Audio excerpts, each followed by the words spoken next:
Hey, before we get started today, you listeners, if you just watched the quarterback version of these previews, and you're going to sit out there and judge me about wearing the same damn shirt 2 days in a row, just know that I'm actually recording this on the same day that I did the quarterback video, and I'm trying to cram them in while these kids are asleep. And I got one rolling around right now, so let's just get to the damn thing. It's the Fins Up Network. It's Ben Morgan, and we're going to continue the offseason preview. Today, we're going to talk the running back position. So, as you already heard, there is a quarterback version of this, so make sure you check that out. Check out all the other ones that may be available right now. But before we do, you know I always have a job for you. You can't just be a lazy listener. You got to get out there. You gotta have a little bit of responsibility when you watch these. So, if you think the Miami Dolphins should draft a quarterback in the first 2 rounds of the NFL draft, go ahead and hit like. If you think the Dolphins should draft a running back at all, go ahead, leave a comment. Let me know who you think that running back should be. With that, let's get into the running backs. As you can see, the 2021 running backs the Dolphins had, they've got one of these guys that's going to be on the roster heading into 2022 prior to free agency. That's Myles Gaskin. Here's my take on Myles Gaskin. He's a nice story. He's not a featured running back. I know he put up some decent numbers a couple of years back. I think that's more so due to opportunity that he was given, not necessarily the skill set that he provides. Look at the free agents. Man, you got Malcolm Brown, Savon Ahmed, Duke Johnson, Philip Lindsay, Patrick Laird, Jared Dokes.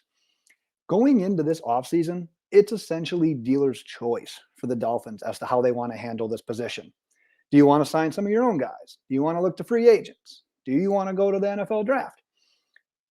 So much is up in the air at this position that, once again, this is kind of a hybrid of what I think they might do and what I hope they do.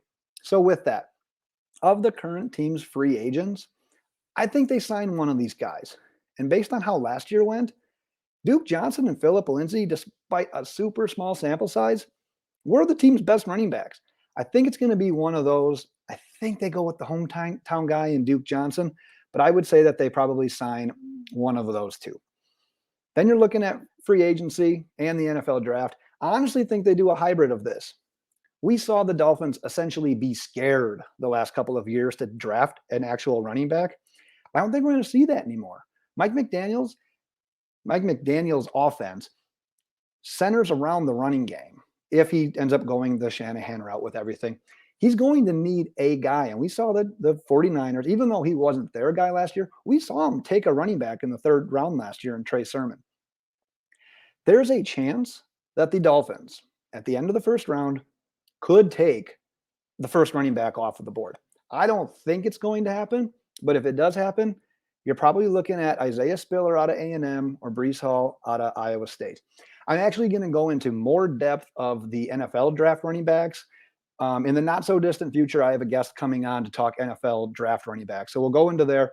But right now, I think if the Dolphins take a running back early, I think it's got to be Spiller or Hall. But let's look at the free agent running backs right now. I've got a few of the top ones listed. You got Leonard Fournette, Melvin Gordon, the pair of former Cardinals there potentially with Chase Edmonds and James Conner, Cordero Patterson, J.D. McKissick, Sony Michel, Alex Collins, David Johnson, Darrell Williams. One guy I didn't put on this list that I kind of like, maybe just a flyer on, Marlon Mack as well. So don't rule him out. But the two I want to focus on as potential targets in free agency, Chase Edmonds, James Conner. Both of these guys have shown that they can do it in the past, and they actually coexisted with each other last year in Arizona. There were a couple of times when one or the other was hurt, and that the one that wasn't hurt elevated his play so much. I think both of these guys are going to get paid, whether they stay in Arizona, whether they leave in free agency. They're going to get we don't see running backs get huge free agent contracts. We all know that, but they're going to get a little bit of cash. And I think we're going to see the Dolphins do a hybrid approach here. I think they sign one of their own guys. I think they sign a free agent. I think they use the draft somewhere. I mean, they have one guy in the room currently.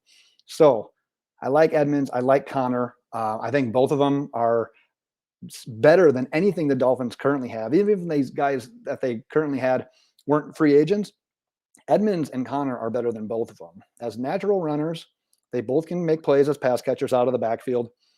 They're both going to be an upgrade as to anything we've seen from the Dolphins. So with an improved line, with one of these free agent running backs, maybe they go in the draft. We're going to see an improvement from the running back position in 2022. With that, that's going to wrap up the running back portion of the offseason preview. Like I said, go check out the other previews that are available, and we'll be back with you next time. We'll see if these kids keep sleeping. Maybe I'll have the same shirt on. If not, you'll see me in some new garb. With that, peace out. We'll see you later.